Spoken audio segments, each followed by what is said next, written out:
a empezar el día de hoy. Vamos a empezar, vamos a decirle al Señor que nos hable. Vamos a empezar una serie de doctrina básica, o sea, todos vamos a empezar. Así de pronto algunos digan, no, yo ya sé sobre ese tema, pero yo quiero empezar a llevarlos a un proceso en este discipulado para que vayan todos conjuntos creciendo. Entonces, ¿cuál es el objetivo de este discipulado? De que todos crezcan como al mismo tiempo en ese conocimiento de la palabra. Entonces, el discipulado de hoy, Dios a través de la historia ha dado a cada persona una oportunidad para aceptar su plan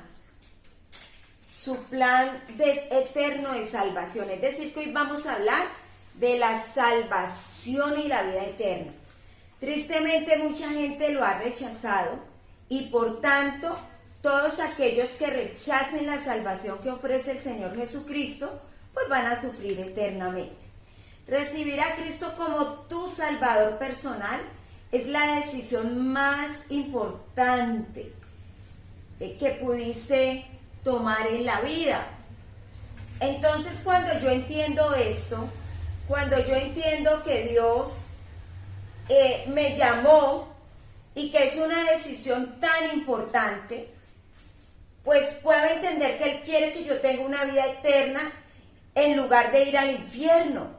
Pasaremos toda la eternidad, escúchenme muy bien, toda la eternidad con Dios en el cielo.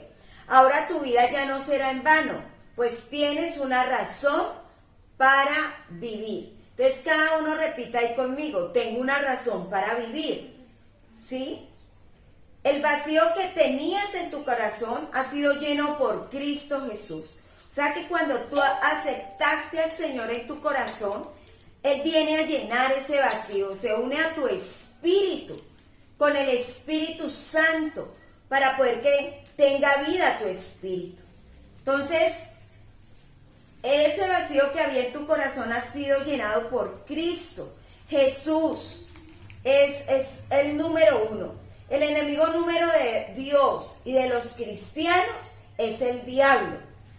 Quería que tú rechazaras la salvación que te regaló Jesús, pero ha fracasado.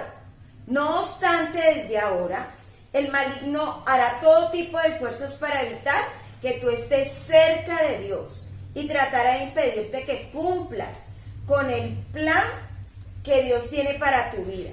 Estas elecciones del discipulado bíblico, este es un discipulado bíblico, un discipulado para la iglesia Peniel Shur, y todo el que se quiera como agregar para ir aprendiendo, están diseñadas para ayudarte a vivir la vida nueva que ahora tienes en Cristo Jesús. ¿Cuál es su propósito?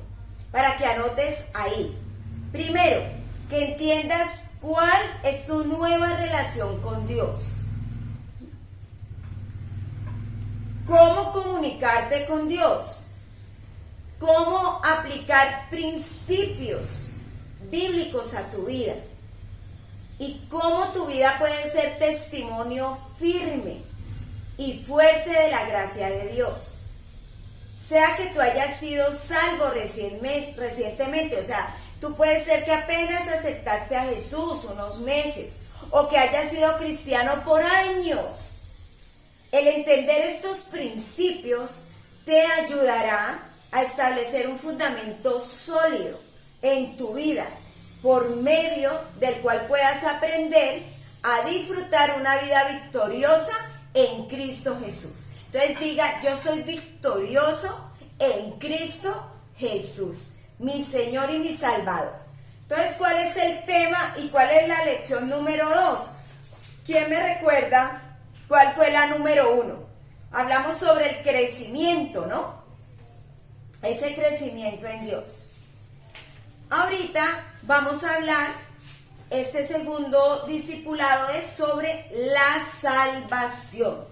¿Qué sucedió cuando yo recibí a Cristo como mi Salvador personal? ¿En qué consiste mi nueva relación con Dios? ¿En qué consiste? Muchas veces la gente va a la iglesia, muchas veces la gente lee la Biblia, pero no sabe en qué consiste esa relación con Dios, esa salvación tan grande. Tu decisión de confiar en Cristo como tu Salvador personal es lo más importante que pudiste haber escogido.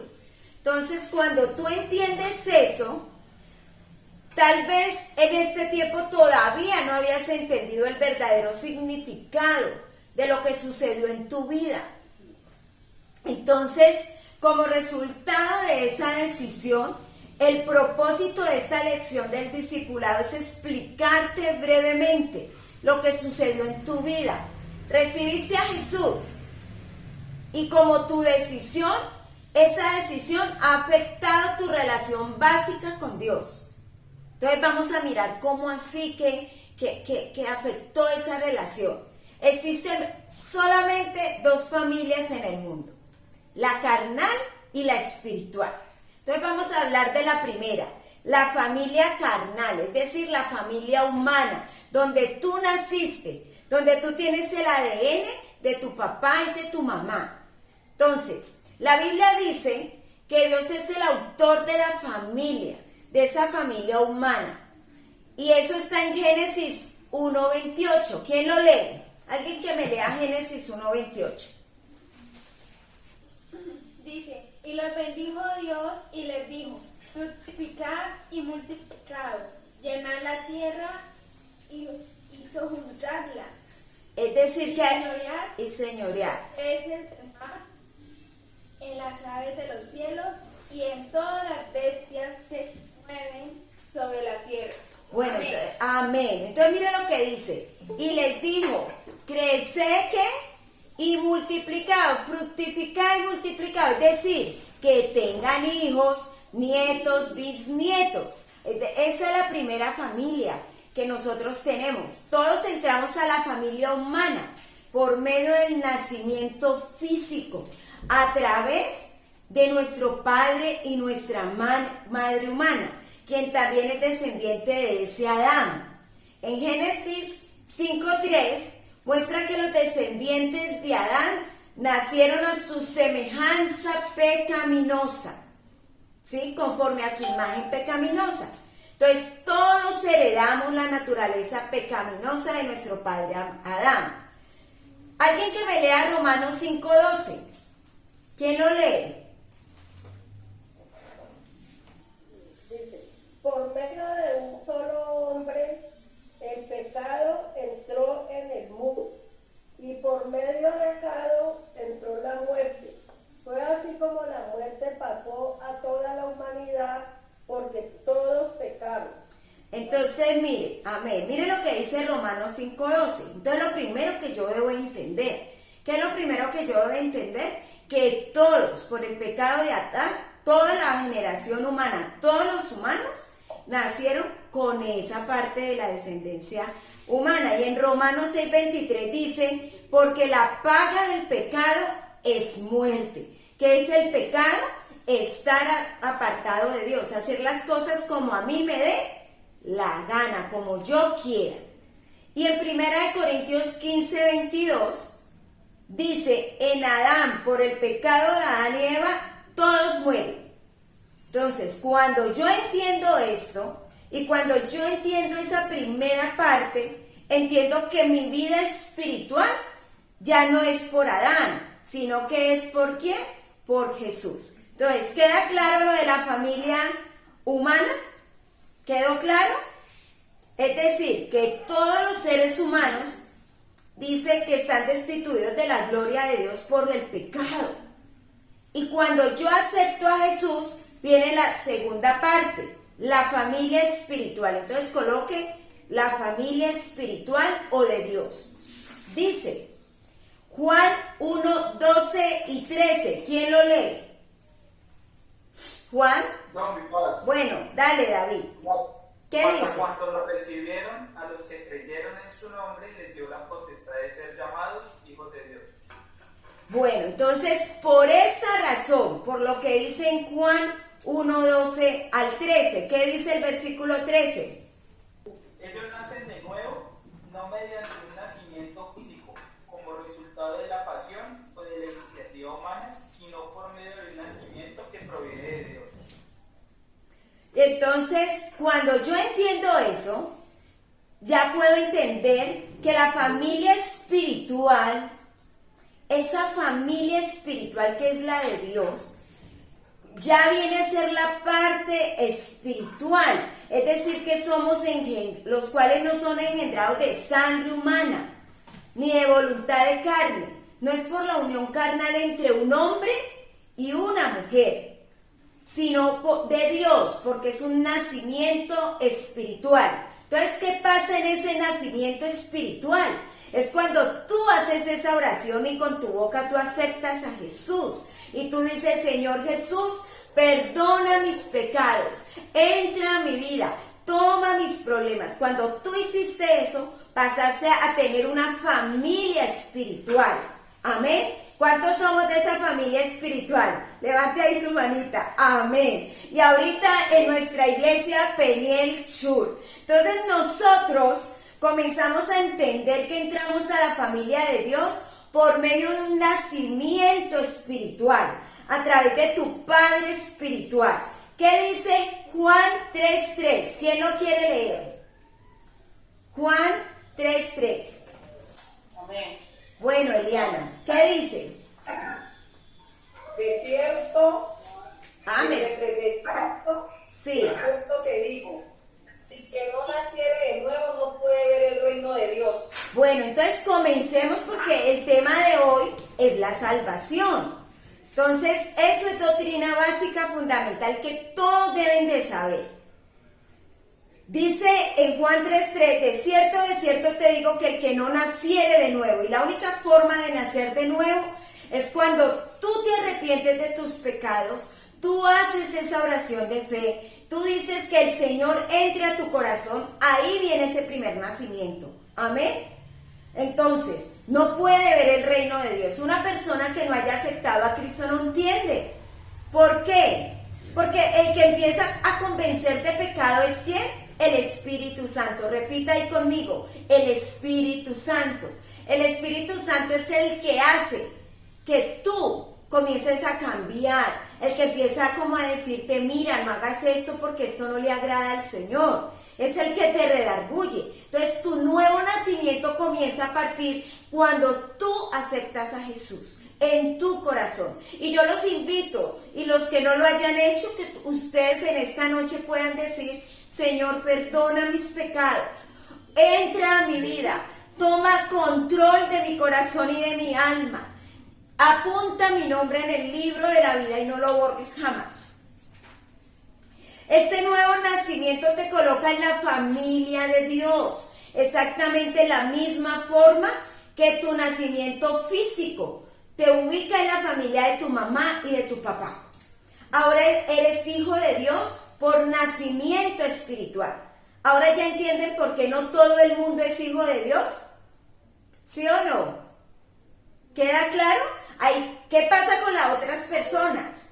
Todos creen en Dios, mas no lo conocen, mas no han nacido de nuevo, por eso practican el pecado. Pero todos los que hemos aceptado a Jesús, el Espíritu Santo comienza a transformar, a cambiar nuestra vida, a decir, yo quiero algo nuevo y diferente para mi casa, yo quiero conocerte, Señor. Entonces, como resultado a tu nuevo nacimiento, has heredado la naturaleza divina de Dios y ahora tienes vida eterna. ¿No les parece maravilloso? Por eso dice que cada vez que se arrepiente un pecador, hay fiesta en los cielos. Los ángeles hacen fiesta por ti y por mí. Pero todos nosotros, todos han hecho ya la oración de fe, han aceptado al Señor de los que están aquí. Pero cuando tú le predicas a alguien, lo primero que tú tienes que hacer es predicarle sobre la salvación. Es decirle, tú quieres pertenecer a la familia de Dios, tienes que aceptar a Cristo, tienes que hablarlo, tienes que decirlo con tu boca para que puedas entrar a nuestra familia, a esa familia espiritual. Miremos Juan 6:47, ¿quién me lo lee? Juan, de mi parte. bueno, Dice, les digo la verdad, todo el que cree tiene vida eterna. entonces, ¿quién es el que está diciendo eso? Mire que allí esa palabra, tener, dice tiene, todo el que cree en mí, tiene. Esa palabra tiene es un verbo, ¿cierto? Y está en tiempo presente. Ahí no dice en tiempo pasado que usted va a tener vida eterna. Esa es una cita bíblica que nos muestra la salvación del Señor, la eternidad de Dios. Y ahí esa palabra tiene, habla siempre en presente. Y la Biblia tiene escrita más de 2000 años, pero siempre se escribió para el presente de cada tiempo, para cada persona, para que todos tengan eternidad. ¿Queda claro? Entonces ahí, y miremos otra cita, Juan 3:36. ¿Qué dice? Juan 3:36. Amén y paz. Bueno, ¿qué dice? Dice, el que cree en mi Hijo tiene vida eterna, pero el que rehúsa creer en el Hijo no verá la vida, sino que la ira de Dios está sobre él. Entonces mire que también esta cita que tiene, la palabra tiene, en presente.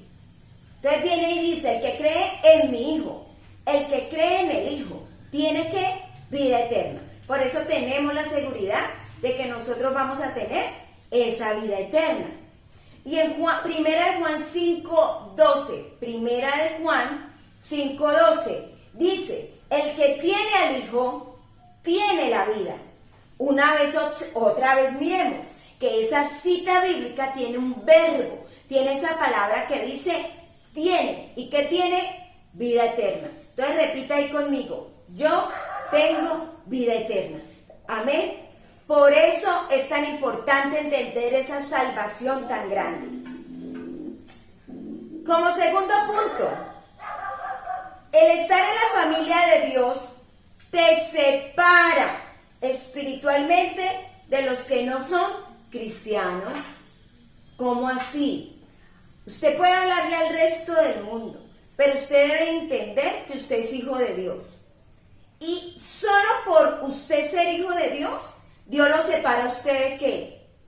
De las cosas que se practican en la sociedad. Ya usted no va a estar borracho. Usted empieza a trabajar para no tener celos, para no pelear, para no tener contienda. Todo el que practica todo eso está contristando al Espíritu Santo y no tiene a Dios en su corazón. Entonces comiencen a evaluarse en esta noche. ¿Cómo está usted en esas áreas? ¿Usted cómo se evalúa todos los días? Por medio de la palabra de Dios. Dicen que los que practican tales cosas no heredarán el reino de los cielos. Entonces, tu cuerpo ahora es templo del Espíritu Santo. Mírese, mire sus manos, mire su vida. Usted es templo del Espíritu Santo. Dios vive ahora dentro de ti. Alguien que me lea 1 Corintios 6:19, vamos allá. Alguien que lo lea.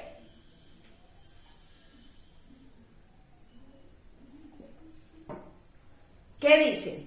1 Corintios 6:19. ¿Qué dice? Dios 6:19 dice, ¿o ignoráis que vuestro cuerpo es templo del Espíritu Santo, el cual está en vosotros, el cual tenéis de Dios y que no sois vuestros? Entonces, en el momento en que tú aceptas, que yo acepté a Cristo, ya mi cuerpo físico no nos pertenece. Nosotros somos administradores de este templo. ¿Queda claro? Tú eres templo del Espíritu Santo. Por eso todos los días debemos de buscar ¿qué? La santidad, agradar a Dios, que en mí se refleje el Maestro, a Jesús. Por eso es tan importante la salvación y la vida eterna. Y miremos 2 Corintios, capítulo 6, versículo 14 al 18. ¿Quién lo lee? ¿Qué dice? Dice, la unión desigual.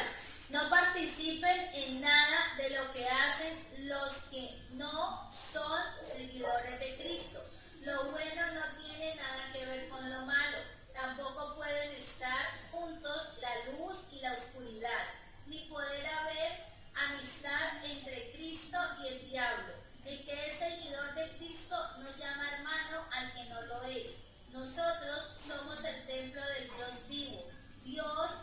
Si Dios está en nosotros, no tenemos nada que ver con los ídolos. Dios mismo dijo: viviré con este pueblo y cambiaré con ellos. Yo seré su Dios y ellos serán mi pueblo. Por eso el Señor también dice: apártense de ellos, no toquen nada impuro y yo los aceptaré. Yo seré para ustedes como un padre y ustedes serán para mí como mis hijos y mis hijas. Oiga, yo no tengo que explicar tanto ahí la palabra es clara, ¿cierto? ¿O no? Y a veces uno dice, ay Señor, ¿cómo así? Entonces, ¿qué le ordena Dios a nosotros como creyentes? A establecer y mantener una diferencia, una separación entre Él y los incrédulos, es decir, los que no son salvos.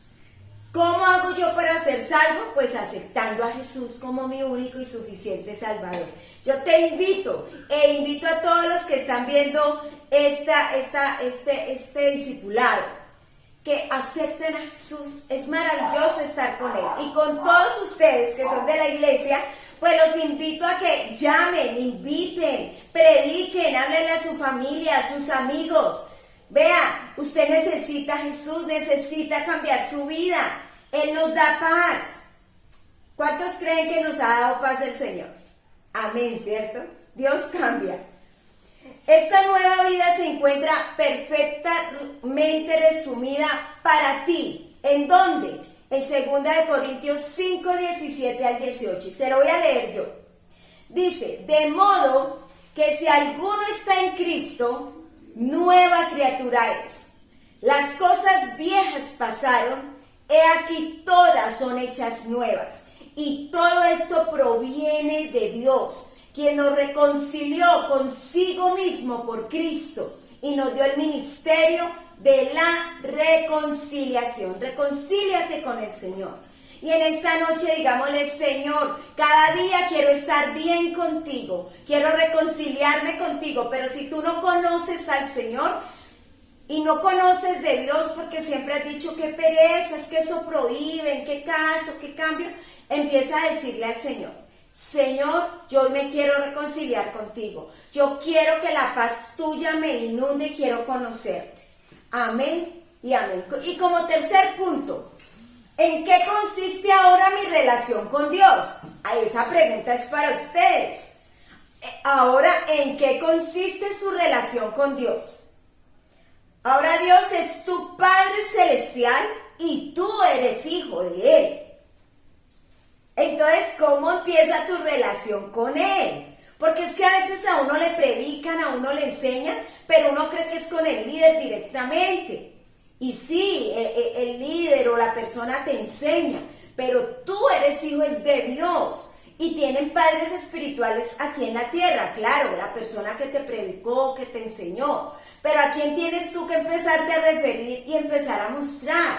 A tu Padre Celestial. Por eso es tan importante darse cuenta de la salvación, esa salvación tan grande. Entonces en 1 Juan 2:1, alguien que lo lea, por favor, 1 Juan 2:1, ¿qué dice? Amén, pastora. ¿Tienes que dar? Sí, dale, Sandra. Mis queridos hijos, les escribo estas cosas para que no pequen. Pero si alguno peca, tenemos un abogado que defiende nuestro caso ante el Padre. Es Jesucristo, el que es verdaderamente justo. Amén. ¿Qué abogado tenemos nosotros? Jesucristo, el que murió en la cruz por ti y por mí. Él es nuestro abogado. Así que no se dejen acusar por el enemigo, sino que deben de empezar como a trabajar en eso y acercarse más a Dios y a conocer más las Escrituras. Ahora que eres salvo, Dios ya no se relaciona contigo como si fueras un pecador, sino como un hijo.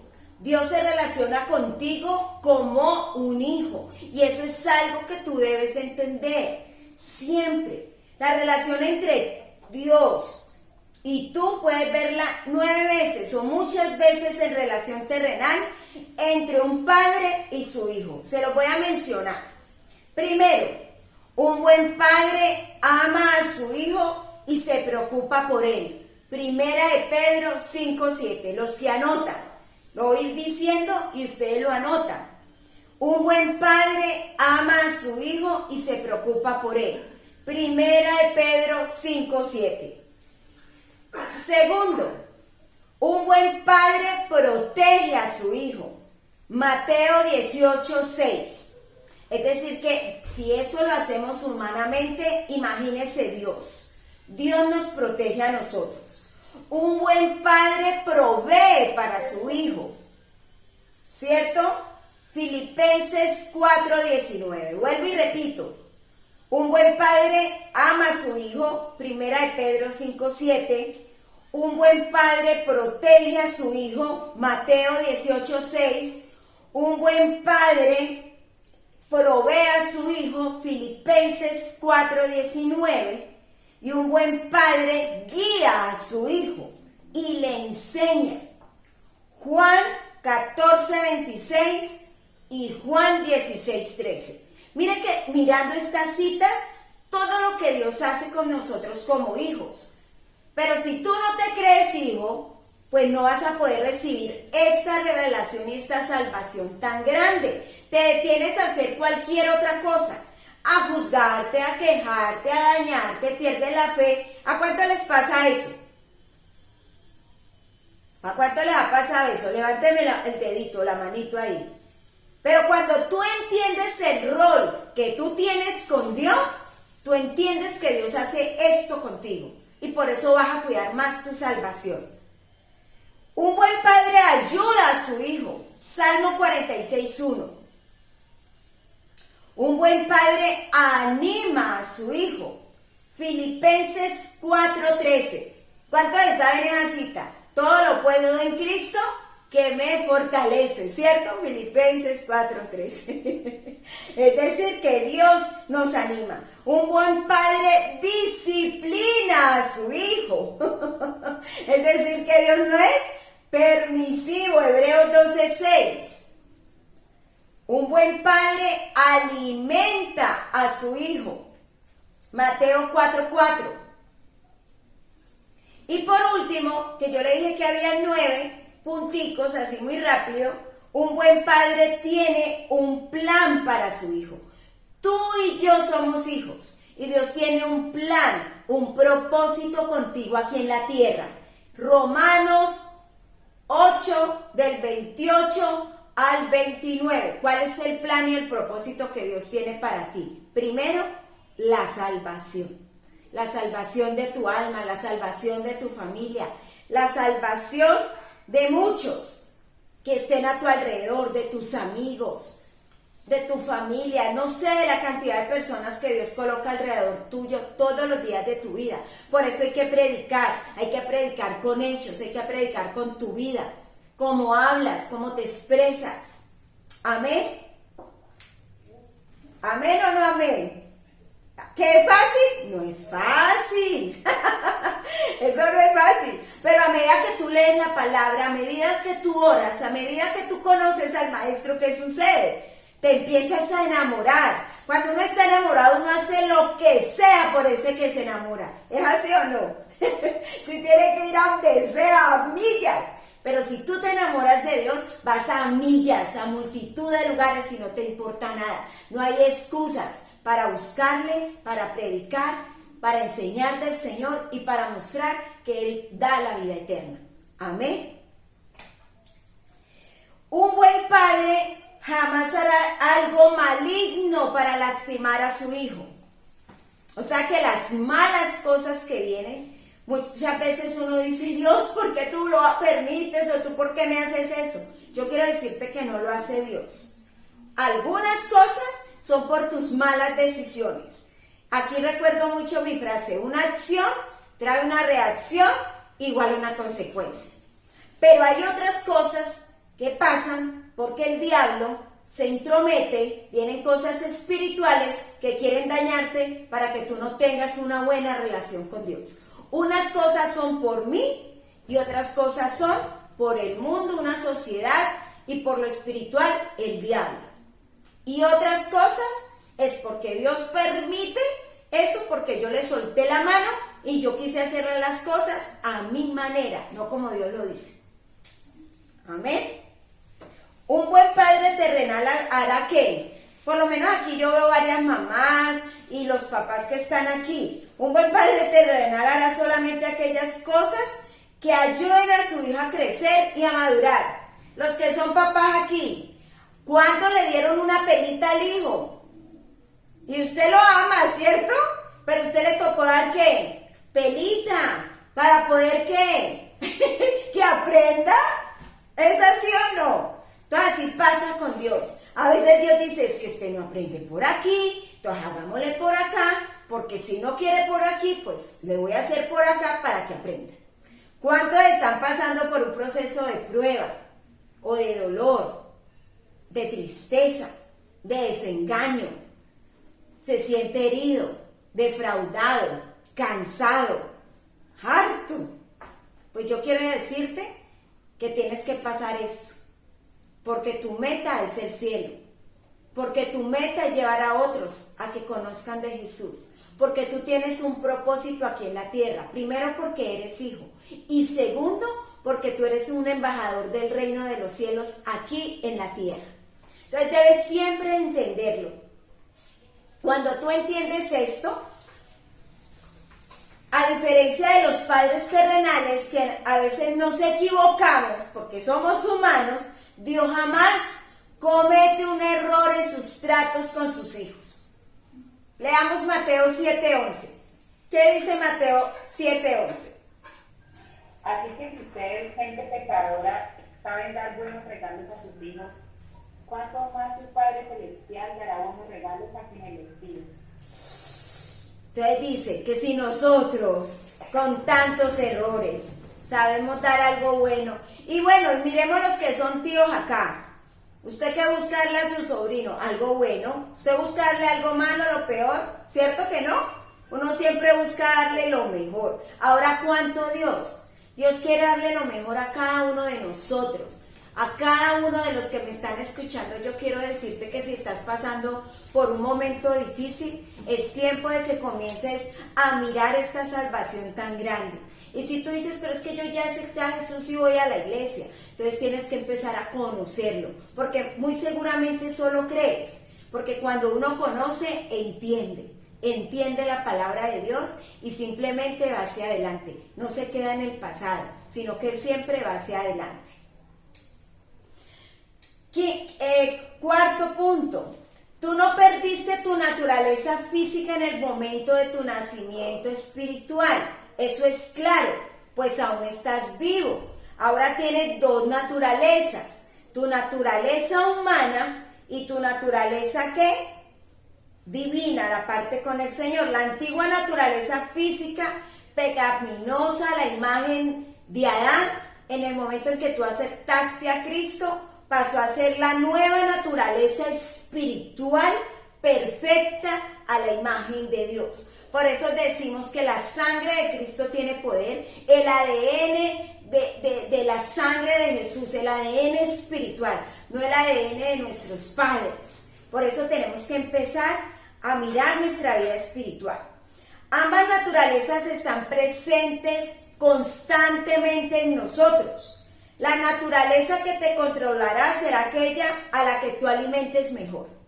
Si tú alimentas tu naturaleza humana, es decir, no oras, no lees la Biblia, no ayunas, no conoces del Señor, sino que alimentas lo humano, pues eso es lo que tú vas a mostrar y vas a irradiar.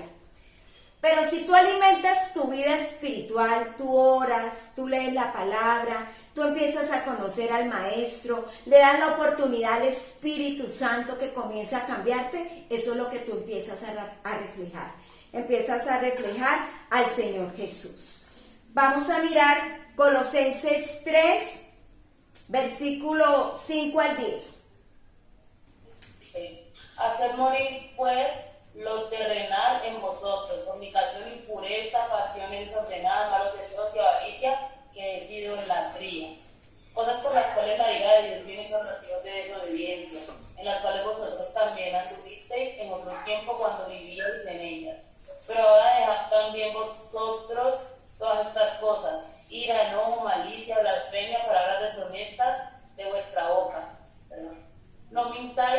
unos a los otros, haciéndoos despojado del viejo hombre con su ceso, y revestido del nuevo, el cual conforme a la imagen del que lo creó, se va renovando hasta el conocimiento pleno.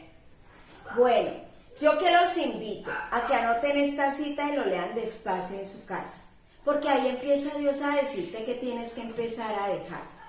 Y anoten esta cita, no la vamos a leer, Efesios capítulo 4, versículo 17 al 32. Efesios capítulo 4, versículo 17 al 32.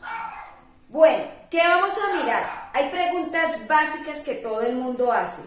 Ahora que yo ya soy salvo, ¿todavía estoy expuesto a cometer pecado? ¿Ah? Sí. Yo se la voy respondiendo, sí. Pues aún tienes tu vieja naturaleza. ¿Dónde tú dejas de cometer eso? Cuando tú comienzas a menguar tu humanidad. ¿Por medio de qué? Del ayuno. El ayuno no es para torcerle los brazos a Dios para lo que usted quiere. El ayuno es para usted crecer espiritualmente y menguar su humanidad y crecer en su vida espiritual. Cuando tú lees la palabra, llenas tus pensamientos, llena tu mente y tu corazón de lo que dice la Biblia, que es el manual de vida para el hombre. Y ahí comienza a cambiar, comienzas a hablar diferente, ¿sí? Eso no es así que me levanté hoy y ya dejé de hablar mal. No. Eso es un proceso dependiendo cómo yo tenga esa comunión con el Señor. Si yo peco, la otra pregunta. Si yo peco, ¿en qué afecta eso mi relación con Dios, mi Padre? ¿Ah? ¿Qué creen ustedes? ¿Qué me podrían decir? Primero, Dios no te va a echar de su familia. Si tú pecas, Él te disciplinará como a un hijo. Hay que leer Hebreos capítulo 5, Hebreos capítulo 12, versículo del 5 al 11. No lo vamos a leer por aquí porque son versículos larguitos, pero es como la tarea. Es como lo que usted dice, bueno, esto fue lo que aprendí en el discipulado, voy a leer las citas bíblicas, que Dios ministre a mi corazón para que haya cambios en mi vida. Si yo peco, ¿qué debo de hacer? Confiesa ese pecado a Dios. Confía en la sangre de Jesucristo para limpiarte y apartarte del pecado.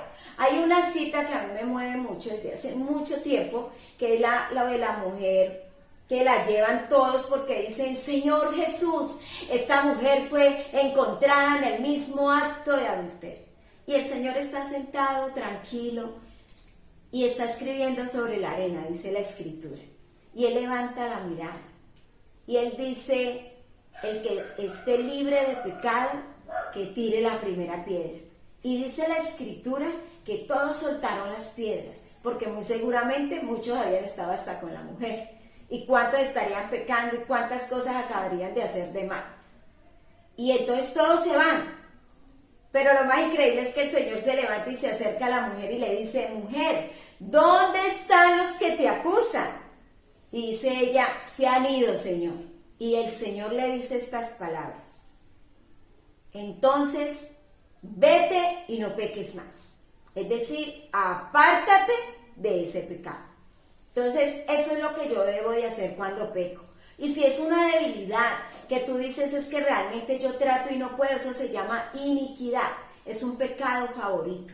Entonces tienes que empezar a trabajar, pedir ayuda a uno de los líderes, a mí como pastora en una consejería, pero entonces es empezar a trabajar. Tú tienes que empezar a mirar y a reconocer. ¿Sabe cuál es el problema del ser humano? Que se cree bueno.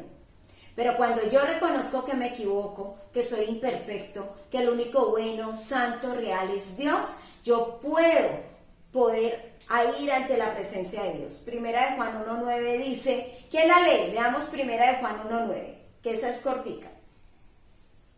Amén, Padre. ¿Qué dice? Juan 1.9 dice, si confesamos nuestros pecados, Él es fiel y justo para perdonar nuestros pecados y limpiarnos de toda maldad.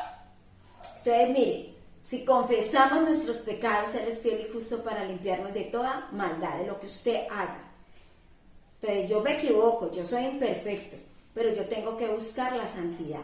Entonces de eso se trata la salvación.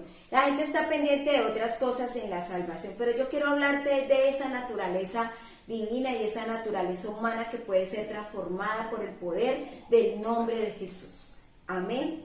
Y este discipulado es importante y les enseña eso sobre la salvación. Dentro de 8 días en nuestro discipulado vamos a ver esa vida nueva en Dios. ¿Cómo puedo sostener esa salvación con esa vida nueva en Dios? Cuando yo tengo claro eso, yo evito en fallarle a Dios, porque entiendo que es mi papá, que Él me va a ayudar, que Él es el que me consuela, que Él es el que me protege, que Él es el que me da, pero que yo también tengo que dar frutos dignos de arrepentimiento. Entonces, voy a hacerle unas preguntitas, que es como la tarea. Coloque usted ahí test, como test o respuestas o preguntas, para que tú las respondas y dentro de 8 días cuando iniciemos me cuentas cómo te fue con estas preguntas. Primera pregunta. Yo tengo una pregunta. Dime, Angélica. Bueno, es un tema muy, controversial, pero la pregunta es esta. ¿En qué casos o en qué aspecto la salvación se puede perder? La salvación hay que cuidarla. Esa es mi respuesta. Una persona que practica el pecado, aunque vaya a la iglesia y está practicando el pecado, no es un hijo de Dios. Porque los hijos de Dios no practican el pecado, no se meten a discotecas, no va a prostíbulos, no va a todos esos lugares. ¿Sí? Cuando yo paso a ser hijo de Dios, hago la oración y comienzo a dar frutos dignos de arrepentimiento y comienzo a cambiar mi estilo y mis malos hábitos de vida, dejo de decir vulgaridades, comienzo a practicar lo que dice la Biblia del perdón. Cuando yo voy a adorar en espíritu y en verdad, pues mi salvación está con Dios. ¿Yo qué debo de hacer con mi salvación? Cuidarla. ¿Te quedó claro, Angélica? Señora. Bueno, vale. ¿Alguien más me quiere preguntar algo? Bueno, entonces vamos con las preguntas para que usted responda a ver si entendió el tema. Primero, hay solamente 2 familias en el mundo. ¿Cuáles son? Hay 2 familias en el mundo. ¿Cuáles son? Hay un punto A y un punto B en la respuesta. O sea que usted ponga A y B. Segunda pregunta. ¿Cómo entra una persona a la familia carnal o humana?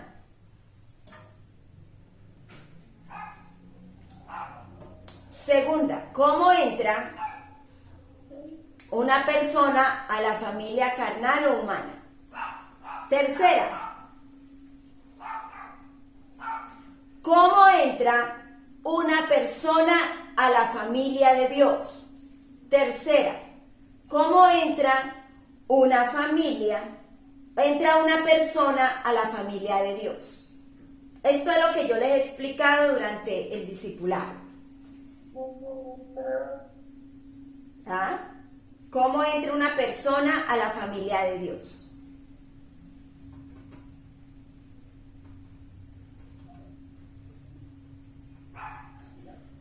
Mencione 3 versículos que le prometan vida eterna. Los que han anotado las citas, pues ahí no hacen sino leerlas y copiarlas. Mencione 3 versículos que le prometan vida eterna.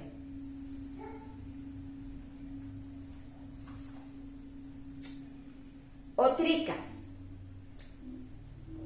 De dos razones por las cuales un cristiano, miembro de la familia de Dios, es diferente a un no cristiano.